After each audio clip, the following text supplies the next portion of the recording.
You know you're getting older when your childhood toys are now collectibles and antiques.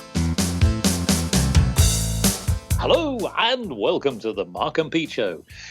This week we ask the question, are you sitting on a valuable porcelain bowl? Oh, yes indeed. Well, a certain person has actually now just sold a Chinese porcelain bowl for over £220,000. Yes, and this was an item that had been festering on the shelves for years, just simply collecting dust. A little bit like Mark and Pete. Yes, it seems that the blue and white bowl has now been taken to an auctioneer in Bath, England, and has actually now been sold to a valuable owner. Now, I'm just going to hold that thought because Clergyman Pete has been winking at me, saying, don't tell anybody anything. Yes. The experts haven't revealed who it is that's been purchased. And Clergyman Pete is looking a little bit sheepish. Yes, but I did visit China a few years ago. Yes, the experts have actually identified that this bowl, which I must admit is a very simple bowl, is actually ironically a rare item that dated from the reign of Chinese Emperor Yongzheng. This is 1722 to 1735. Now, Clergyman Pete, this is an incredible discovery, and what was really purchased for a fraction of the price. Could you just sort of shed a little bit more light on this matter? Well, look, the bowl had been given an estimate, so that they did know it was valuable. It was given an estimate for sale of between £20,000 and £30,000. So it was known to be valuable, but the fact is that it's oversold its estimate by 10 times. So this isn't a case where we didn't think it was worth anything, and suddenly it's worth a huge amount. It was worth, a reasonable amount. You would have taken care of it, but suddenly it was a huge amount because a Chinese collector wanted it. Yeah. And so this is the true owner didn't have any idea of the bowl's true value, but I guess knew that it was valuable. And the quote from the auctioneer, Mr. Street, he says, she knew it was a lovely thing, but no more than that. She, not me, in fact. And she knew it was a lovely thing. Well, I mean, that's interesting in itself because I'm just looking at the images of it. It doesn't look lovely to me. I can see it's got that classic light blue look with the white pan on it, which is one look that China. I mean, they later developed, I suppose, a brighter blue color, which is the famous China stuff that we know today, but that was into the 19th century, I believe. But certainly, this is a classic example of its time, and so you could say, well, it's of historical interest, but is it really worth that amount? And some people say, I've heard said, I'm not quoting anyone particular here, say, well, you shouldn't really be spending that much money on art, however old it is. I mean, what are you doing? It'd be better spending the money on something, helping out the poor or something. Why are you spending it on a flipping bowl, for goodness sake? You can get one from down the supermarket. It'll hold your cereal in just as well. What's going on there? Well, it's certainly one that I won't be putting in the dishwasher. However, but the point being is, as you pointed out, that there are certain items that we will probably have in our attics today that will become valuable antiques. Now, that could be the plastic toy. It might even be that laptop that you're poking away at right now, Clergyman Pete. Yes. Who knows what is going to be the antique of the future? Yes. And what's interesting is that how do you actually identify whether you've got something valuable? Now, the point here is that, of course, to your actual point of this story, is that it was originally estimated only at £20,000 to £30,000. Now, the fact is that it sold for 10 times more than that. Now, it has been pointed out, and many people have said on a very well-known show, the BBC's Antique Roadshow, where members of the public come along with all their items full of anticipation that their artifacts are worth a lot of money.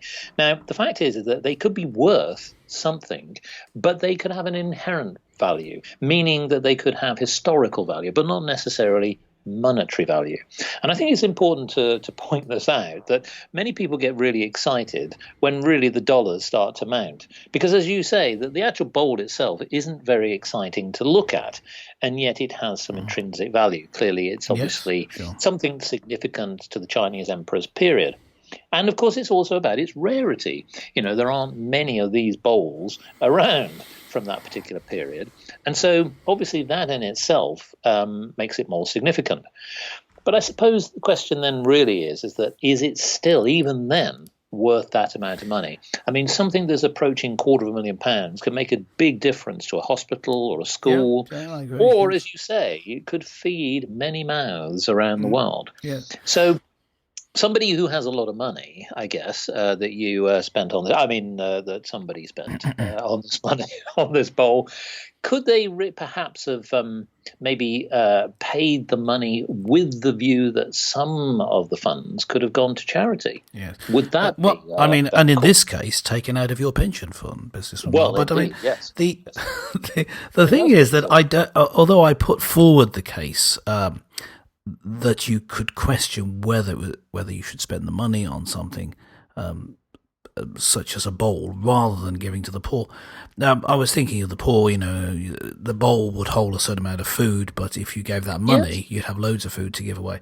But if you take it to an extreme, one way to look at whether an argument is true is take it to its logical extreme. If you say, well, look, you shouldn't be spending it on that, then are you saying that each person, let's take it to its extreme, has a moral responsibility to spend all their disposable income helping society and helping the poor in some way, or can they spend it on other things? And the problem with saying that they have to spend it, I think, is that money isn't what we think it is. Money isn't wealth. Money is just a method of exchange. So it isn't true that spending that money means that the money is not available for the poor. No. I mean, some people will look at some items and say, well, look, it's an investment. What they're doing is they're putting money into a bowl or a painting or an artifact. And because it maybe has been produced by a well-known artist, past or present, and the fact is that they are prepared to see that as something that they can then give as a legacy. Now, that legacy could be to their family or it could be to the community. But wouldn't it be nice, perhaps, that maybe this is just perhaps a little bit of a fantasy idea, that for certain items that are worth, thousands, hundreds of thousands of pounds and above, that maybe the buyer could actually sort of agree that whilst they're paying, obviously, commission to the auctioneers, that maybe they set aside some funds for a charity cause. We believe that this particular owner is perhaps from a certain Oriental background, and perhaps will take the artifact back to where it originated. So wouldn't it be nice if maybe some of those funds actually went back into the community? Now, we like on Mark and Pete the idea of putting money and our efforts into the local community, localism and long-termism. Yes. So is it actually possible as a plea from Mark and Pete that this is a request to all people who are investing in antiques and artworks of a certain value, that actually that's what they do? They give a bit of philanthropic effort and put some stuff back into the community. Do you think it's viable? Well, I think it's worth pointing out. I think that what people have wrong is the idea, if you're very wealthy, of solving world hunger or that sort of thing. What you need to do is go local, and that's how you make a difference. You can make much more of a difference. And then what would happen if you put money in a transformed community? Well, then that would be replicated and it would spread out, So I think that, yes, we can certainly do that. But just looking at valuable antiques, you see, the thing is, the fact that people will spend the money on these antiques actually gives hope. It has an emotional effect. I might have something like that in the attic. It is a good effect. There is one confession that I've got to make, and that is, Clergyman Peter, as you know, that you gave me a sum of money to buy a certain item, but it's not the whole story. I'll give you an example. So, listeners, to sum up the show, one day I went out for a stroll and bought a priceless antique bowl, adorned with exquisite marks and scroll. Soon events just took their toll. Suddenly I sadly lost control and watched the damned thing start to roll. Now someone I am you cannot console, and my little bowl is not so whole. Sorry, Clergyman Pete. That's a smashing poem, I tell you. Well, listeners, what do you think? Do you think that the bowl was worth that? Well, it certainly isn't anymore. Come for the bowl, stay for the crack. That's what we say, yeah. Why not log on to markandpete.com and let us know your thoughts? We've got an idea that perhaps can solve world poverty, or maybe it's just a whimsical idea. Well, join us next time for more cracking, colourful conversations with Clergyman Pete and Businessman Mark.